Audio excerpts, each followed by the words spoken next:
Depuis le 16 mars, nous avons mis en application un plan de continuation d'activité qui consiste à ne maintenir que les affaires et le traitement des affaires urgentes, que ce soit tant au plan civil qu'au plan pénal.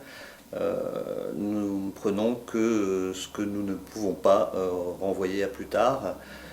Mais le tribunal continue à travailler et le service public de la justice est assuré sur la durée. Après, nous avons beaucoup d'éléments que nous ne maîtrisons pas concernant la période pendant laquelle nous allons travailler de la sorte et la sortie du confinement et la façon dont nous allons reprendre l'activité à compter du 11 mai, si jamais le confinement est bien levé le 11 mai. Nous pensons que nous procéderons probablement à un démarrage progressif par secteur d'activité. Mais pour l'instant, c'était encore assez incertain puisque nous n'avons pas tous les paramètres concernant l'état sanitaire, les protections qu'on pourra mettre en place, notamment si nous ne disposons pas de masques, et l'accès qu'on pourra accorder ou pas au public à ce bâtiment. Nous assurons un accueil à la fois physique, même s'il est très peu, il y a très peu de personnes qui viennent à l'heure actuelle, téléphonique et par mail. Donc les justiciables qui cherchent à nous joindre peuvent obtenir des réponses. On a regardé à l'intérieur de chaque service ce qu'il était important de conserver. Ce que je peux vous dire à titre d'exemple, c'est que bien évidemment sur ce qu'on appelle la permanence du parquet, c'est toujours 7 jours sur 7, 24 heures sur 24. Ça n'a pas bougé. Il y a une permanence physique au tribunal. Il y a toujours au moins un magistrat du parquet au tribunal. Nous avons aussi, pour tenir des audiences, du greffe correctionnel et des magistrats du siège et un magistrat du parquet qui est là. Nous avons organisé, si vous voulez, chaque service de telle sorte que les urgences et tous les contentieux importants puissent être traités. On en a parlé un petit peu la dernière fois. C'est vrai que les violences conjugales sont traitées. Elles font partie des priorités. Les atteintes aux personnes d'une manière générale, bien évidemment aussi.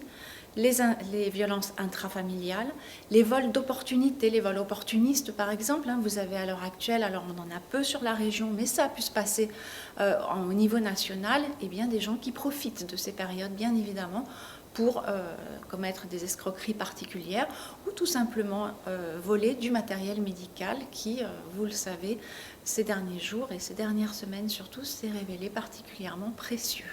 Donc l'accent a été mis là-dessus. L'accent est également mis, bien évidemment, et j'en terminerai avec ça, par les non-respects de confinement. Nous en avons eu quelques exemples sur notre ressort, y compris au niveau délictuel, puisque nous avons un jeune homme qui a été condamné, y compris en comparution immédiate, pour ce type de fait.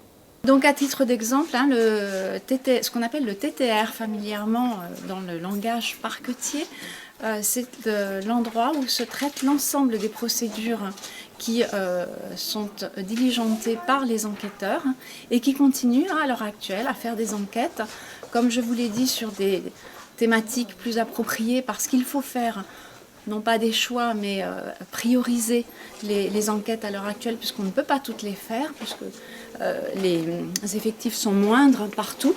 Mais voilà où arrivent les enquêtes. C'est une pièce que, alors là, je l'ai transformée. Normalement, c'est une pièce plus petite. Je l'ai transformée pour l'occasion. Je l'ai passée dans un grand bureau afin que les distances de sécurité soient respectées. Donc, je prends la permanence du parquet d'Albertville pour tout le week-end, donc à compter d'aujourd'hui.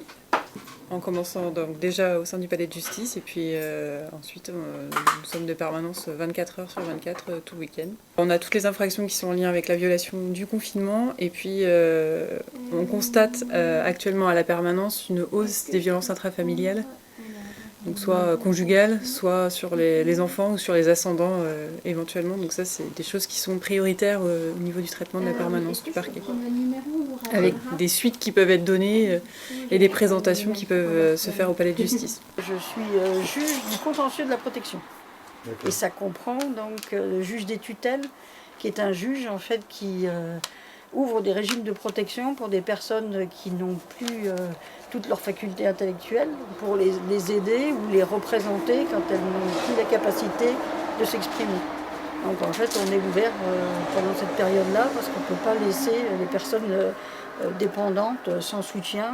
Les tuteurs ont besoin d'ordonnances, il y a des urgences. Donc le service fonctionne pendant la pandémie. La mission continue, on a juste changé nos priorités, c'est-à-dire qu'on gère les urgences, donc les dossiers d'ordonnance de protection, parce que ça c'est quelque chose qui peut toujours y avoir, et les éventuelles assignations à bref délai que les avocats peuvent nous faire si la situation est vraiment urgente concernant l'enfant et que ça ne peut pas attendre une audience prévue. Et après on gère les renvois, parce qu'on a beaucoup d'audiences qui ont été renvoyées. Donc on doit reconvoquer les gens, aviser les avocats, répondre aux inquiétudes des gens aussi, par mail beaucoup, donc voilà. Pour la gestion de vos équipes, comment ça se passe ?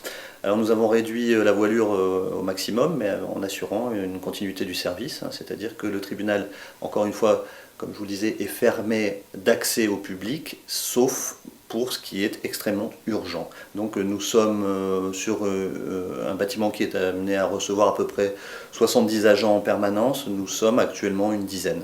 La reprise va être délicate puisque les dossiers ne se sont pas, le contentieux ne s'est pas arrêté. Justement, tout notre rôle, c'est d'évaluer les contentieux les plus urgents, les services qui seront le plus en difficulté, soit parce qu'il manque du monde, soit parce que le contentieux s'est accumulé, et pour organiser au mieux justement cette reprise, redéploiement des agents et voilà, et assurer de bonnes conditions de travail à chacun parce qu'il faudra à ce moment-là qu'on en assure aussi leur sécurité sanitaire. Encore une fois, il ne faut pas perdre de vue, et je crois qu'il faut que les gens sachent que le tribunal continue à fonctionner. Certes, très au ralenti, mais il continue à fonctionner, et encore une fois, tout ce qui est urgent est traité.